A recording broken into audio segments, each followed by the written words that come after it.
একটা জিনিস দেখানোর জন্য এখানে আসলাম। চাচা এখানে কি হয়েছে? ট্রান্সফর্মার খুলে নিয়ে গেছে। হ্যাঁ দর্শক, এই যে খুঁটিতে একটা ট্রান্সফর্মার ছিল, এই ট্রান্সফর্মারটা খুলে নিয়ে গেছে। দেখেন খুলে কি অবস্থা করছে। এখানে দেখেন এইসব প্লেট ফেলানো রয়েছে, চোরে চুরি করে নিয়ে গেছে বুঝলেন।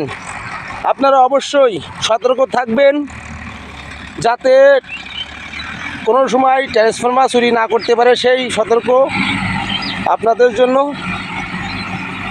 তে চুরি করে নিয়ে গেল কীভাবে চাচা বলতে পারেন? তা বলতে পারলে আমি চোরেদের সব ফেরাতাম, যদি বলতে পারতাম যে চোরেরা কীভাবে চুরি করি, যদি বাচ্চা পাইতাম আমি ফেরাতাম। তাহলে চুরি করে গতকালকে রাত্রে নিয়ে গেছে নাকি? এটা গত রাত্রে নিয়ে গেছে চুরি করি। দেখেন এই শুনু নাই তেলে নাই, গাছটা কামালি বন্ধ হয়, তাই আমি তেল আবার বলে দিয়ে খালি করে ঘুরিয়ে নিলাম। সত্যি সত্যি সত্যি সত্যি শুনি, তাই সত্যি কিন্তু আল্লাহ জানে, আসে যারা তৈরি করে তারা জানে। ও আপনারা চাইলে এই তেল ট্রান্সফর্মার তেল ব্যবহার করতে পারেন, যাদের হাত পা কামড়ায় তাদের নাকি খুবই উপকার হয়। আপনারা চাইলে এই তেল সংগ্রহ করে গায়ে হাত পায়ে মাখবেন।